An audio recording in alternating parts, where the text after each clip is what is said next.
Assalamu alaikum students, my name is Ikra Umar and my channel name is Ikra Teach. Today our topic is about measure of center tendency.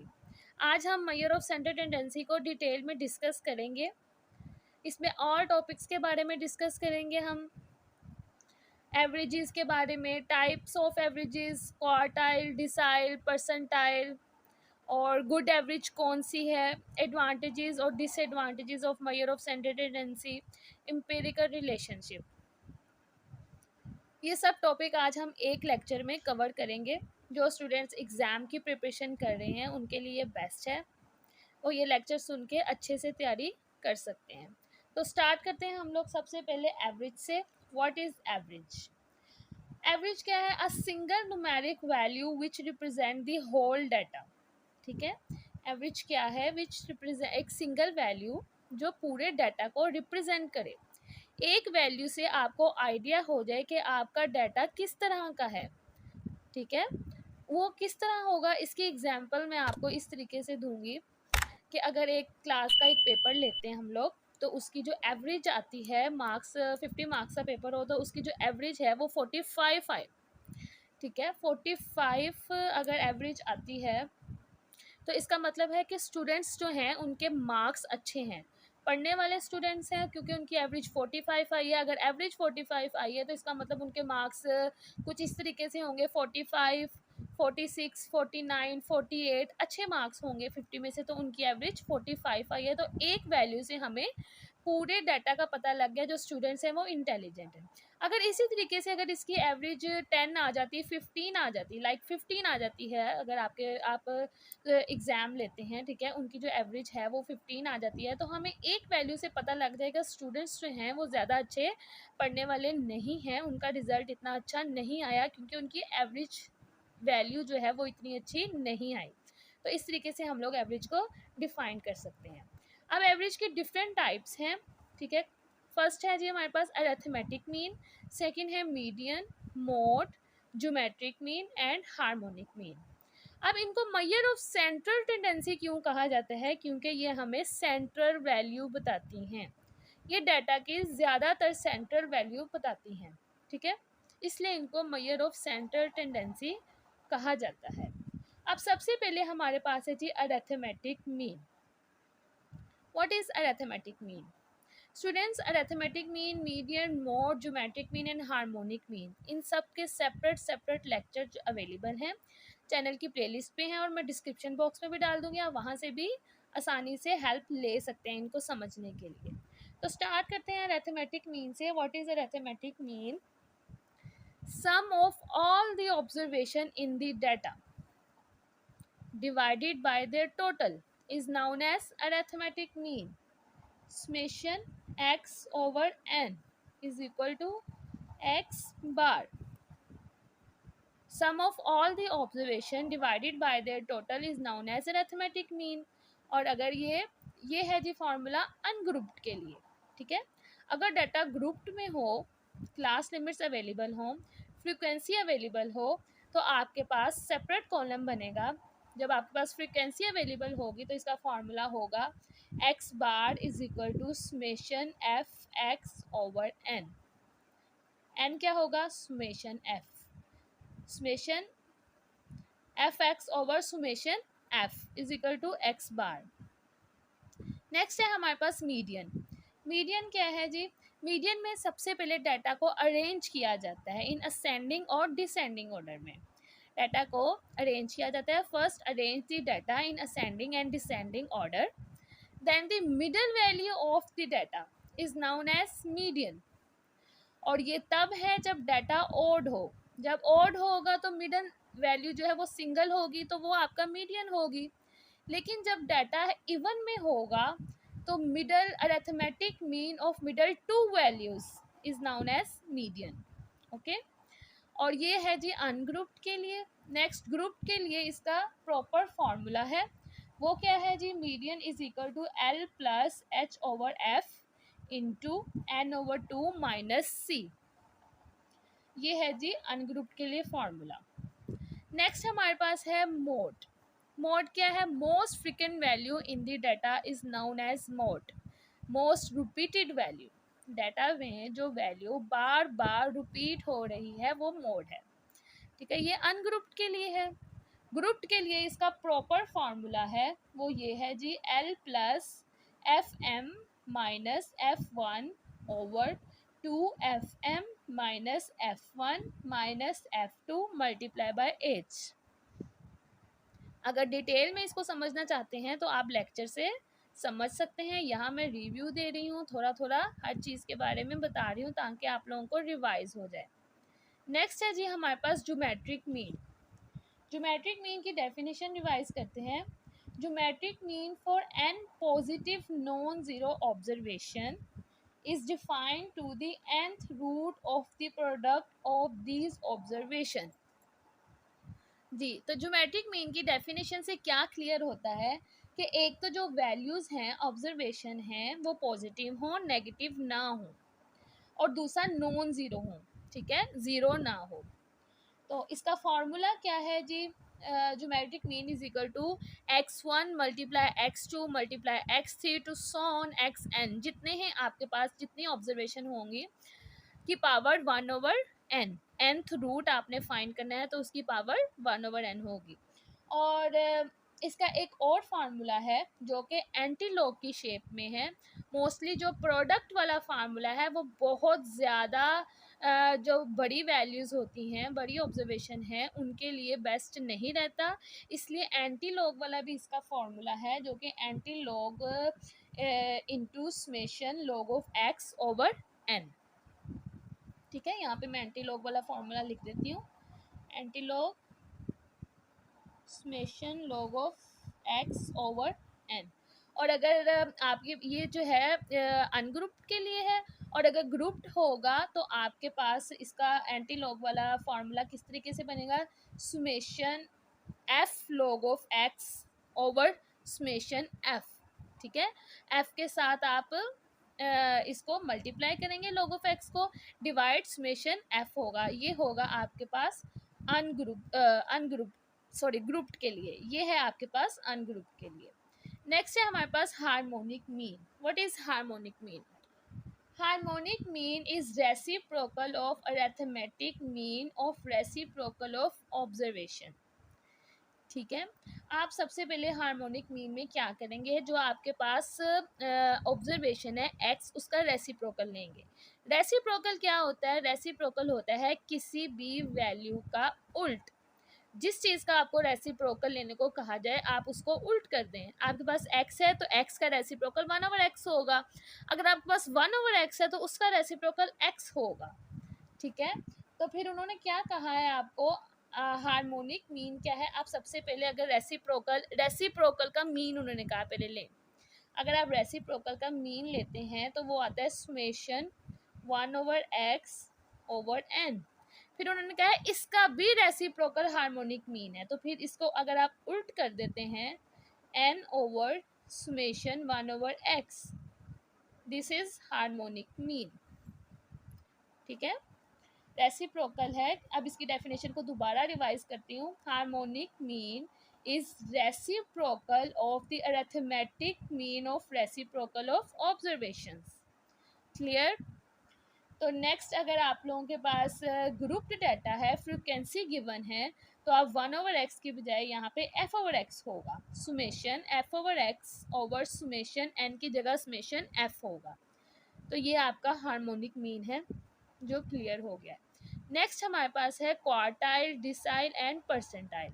ये तीनों median से related हैं, तो अब हम इनको discuss करते हैं जी स्टूडेंट्स। तो क्वार्टाइल्स में क्या होगा? क्वार्टाइल्स में डाटा को सबसे पहले अरेंज किया जाता है इन असेंडिंग और डिसेंडिंग ऑर्डर।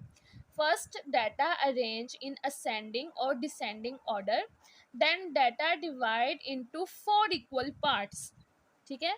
तो फिर आपके पास क्वार्टाइल्स आएंगे Q1, Q2 एंड Q3, ठीक है, Q1, Q2 एंड Q3। इसी तरह परसेंटाइल को अगर डिफाइन किया जाए तो परसेंटाइल क्या है? First data arrange in ascending और descending order, then data divide into 10 equal parts, then it's known as decile. तो डिसाइल क्या होगा? D1, D2 to D9। इसी तरीके से परसेंटाइल्स है, data arranged in ascending or descending order, then data divide into 100 equal parts, then it's known as percentile, जो कि P1 से P99 तक है। ठीक है, इसमें जो Q2 है वो मीडियन है, इसमें D5 मीडियन है और P50 जो है वो मीडियन है, क्योंकि मिडल वैल्यूज जो हैं वो मीडियन होती हैं। चलें जी, अब आगे नेक्स्ट हमारे पास है क्वालिटीज ऑफ गुड एवरेज। एक गुड एवरेज की क्वालिटीज क्या हैं? सबसे पहले तो गुड एवरेज वो है जो सबसे इजी हो समझने में, कैलकुलेट करने में, easy to understand, easy to calculate. ठीक है, और फिर ये है कि सेकंड इसकी ये है कि रिजिडली डिफाइंड हो, प्रॉपरली मैथमेटिकल ट्रीटमेंट डिफाइन हो, और फिर इसकी थर्ड ये है कि based on all the observation. ठीक है, जब ऑल ऑब्जर्वेशन यूज होंगी तो वो एवरेज जो है वो बेस्ट एवरेज होगी। नेक्स्ट है जी अलजेब्रिक ट्रीटमेंट। अलजेब्रिक ट्रीटमेंट के लिए कैपेबल हो, उसमें फर्दर अलजेब्रिक ट्रीटमेंट्स लग सके। और नेक्स्ट है कि it should not be affected by extreme observation. Extreme value अगर आपके पास थोड़ी सी चेंज भी हो जाए, थोड़ी बड़ी वैल्यू आ जाए, स्मॉल आ जाए, तो ये इफेक्टेड ना हो। it should be least affected by fluctuation of sampling। Sampling में कोई फ्लक्चुएशन आती है तो ये इतना इफेक्ट ना करे, एवरेज पे उतना फ़र्क ना पड़े, तो वो गुड एवरेज है। अगर सैम्पलिंग फ्लक्चुएशन का फ़र्क पड़ेगा डाटा में, उसके आंसर में, तो फिर इसका मतलब है कि वो एवरेज इतनी बेस्ट नहीं है। तो ये क्वालिटीज़ हैं गुड एवरेज की। नेक्स्ट है हमारे पास advantages and disadvantages of measure of center tendency. First हमारे पास अरिथमेटिक मीन के एडवांटेजेस हैं। It is rigidly defined, it is easy to calculate, it is based on all observation, it is easy to understand, it is stable statistics in repeated sampling experiment. यानी जब sampling fluctuation होती है तो ये उस पर इतना इफेक्ट नहीं करते। ठीक है, and sum of observation can be found if mean and number of observation are known. अगर आपके पास मीन का formula x bar is equal to summation x over n है, तो आप समेशन एक्स फाइंड कर सकते हैं इन दोनों को मल्टीप्लाई करके। ये शॉर्ट क्वेश्चन में और एमसीक्यूज में भी पूछा जा सकता है। नेक्स्ट है इसके disadvantages. It is not suitable for skewed distribution, it cannot be located graphically। Graph से अगर आप अंदाज़ा लगाएं, आप कहें कि अंदाज़ा लगाने के लिए अरिथमेटिक मीन को हम ग्राफ से फाइंड कर सकते हैं, तो ऐसा नहीं है, इसका कोई ग्राफ पॉसिबल नहीं है। It gives misleading conclusion when there is too much variation in the data. जब डाटा बहुत ज़्यादा डिफरेंट हो तो वो इतना अच्छा रिजल्ट नहीं देता। It is greatly affected by extreme value. और जब डाटा में एक सीक्वेंस के साथ वैल्यूज़ चल रही हों तो अचानक से बहुत मैक्सिमम या मिनिमम वैल्यू आ जाती है, तो फिर ये उसे अरिथमेटिक मीन अफेक्ट करता है। ये है जी एडवांटेजेस मीडियन के। It is simple to understand, it is not affected by extreme observation, it is a useful average when data are qualitative in nature. ठीक है, क्वालिटेटिव नेचर हो तो आप मीडियन उसका इजीली फाइंड कर सकते हैं। It is suitable average when we have open end classes, क्योंकि इसको स्टार्टिंग और एंडिंग से फ़र्क नहीं पड़ता, तो ओपन एंड क्लासेस में ये सूटेबल है। ये इसके कुछ डीमेरिट्स हैं। It is necessary to arrange the value of an array before finding the median which is difficult sometime. क्योंकि मीडियन में सबसे पहले आपने डाटा को अरेंज करना होता है, और डाटा को समटाइम जब डाटा बहुत लार्ज होता है, ह्यूज वैल्यूज़ होती हैं, तो उनको अरेंज करना डिफ़िकल्ट हो जाता है, तो फिर मीडियन जो है उसकी वजह से थोड़ा टफ है। It is not based on all the observation, इसमें सब ऑब्जर्वेशन यूज़ नहीं होती, तो इसलिए ये ऑल ऑब्जर्वेशन पर बेस नहीं करता, तो ये इसका डीमेरिट है। It is not capable of further algebraic treatment, it is affected bye sampling fluctuation. जब सैम्पलिंग फ्लक्चुएशन होती हैं तो मीडियन को फ़र्क पड़ता है, इसलिए ये इसका डीमेरिट है। Advantages of mod: it is easy to calculate and simply understand, it is not affected by extreme observation, it is suitable average for qualitative data, it can be located in open end classes। ठीक है, open end classes जब हों तो mode आप easily find कर सकते हैं, और ये जो है एक्सट्रीम वैल्यू भी इफ़ेक्ट नहीं करता। और ये क्या है जी, it is an ill defined average, इतनी अच्छी एवरेज नहीं है, और इस ये ऑल ऑब्जर्वेशन पर बेस नहीं करती। It is not capable for further algebraic treatment, and it can be affected by sampling fluctuation. Next हमारे पास है advantages of geometric mean. It is rigidly defined by mathematical formula. It is based on all the observation. It is capable of further algebraic treatment. It is reversible both ways, ठीक है, and is therefore suitable for ratio and percentage. Ratio और percentage के लिए best average है geometric mean.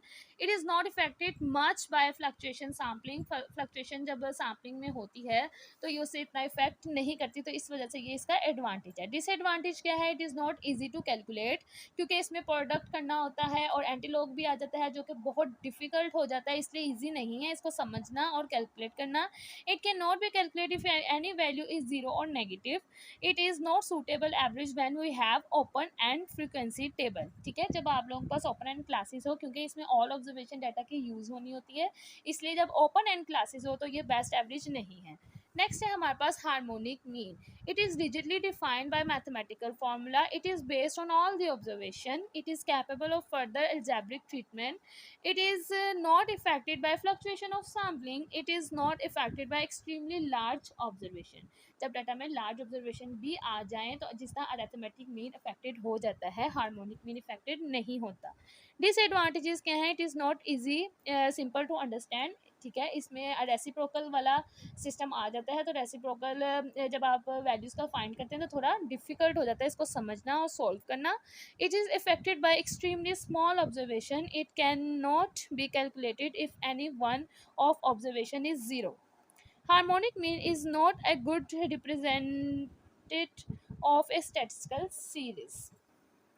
जी students, तो अब हमारे पास एडवांटेजेस और डिसएडवांटेजेस हो गए. अब हमारे पास है जी empirical relationship of mean, median and mode.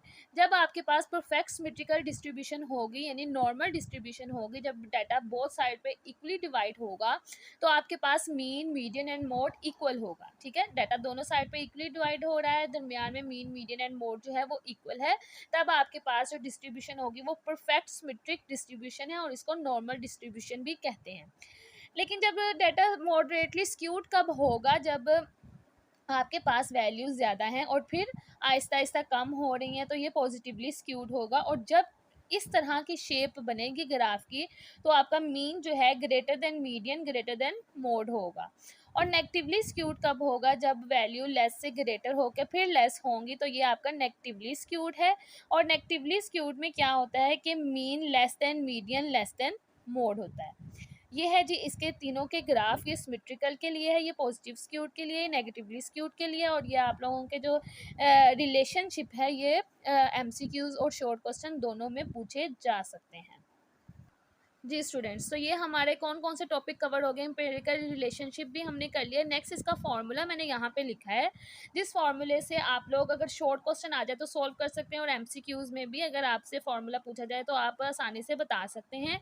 ये है जी median plus two median minus two mean is equal to mode, और ये इसका बेसिक फार्मूला है जिसमें से मैंने इसको ड्राइव किया है. ड्राइव करके मेरे पास फार्मूला आया है mode is equal to three median minus two mean. अगर आप एक फार्मूला याद रखेंगे तो इसी में से आप मीडियन भी निकाल सकते हैं और इसी में से आप मीन भी निकाल सकते हैं, ठीक है. एक फार्मूला आपने याद रखना है, बाकी दोनों आप लोगों ने खुद उसी में से निकाल लेने हैं उसको सोल्व करके. सिमेट्रिकल डिस्ट्रीब्यूशन हमने पढ़ लिया, मॉडरेटली स्क्यूड डिस्ट्रीब्यूशन हम लोगों ने पढ़ लिया. नेक्स्ट है हमारे पास रिलेशनशिप है arithmetic mean, geometric mean and harmonic mean का.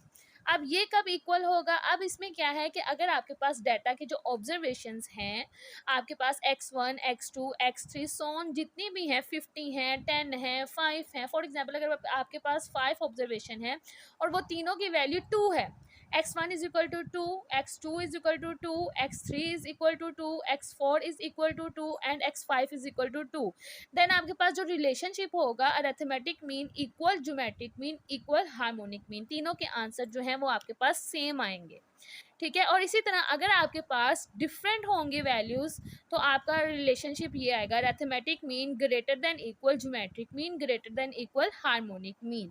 यही रिलेशन आपका आएगा जब आपके पास जो ऑब्जर्वेशन है वो डिफरेंट हो. जी स्टूडेंट्स, तो ये था मेजर ऑफ सेंटर टेंडेंसी का रिव्यू. उम्मीद है आपको समझ में आ गया होगा. नेक्स्ट लेक्चर के लिए मेरे चैनल को लाइक और सब्सक्राइब करें. अल्लाह हाफिज़.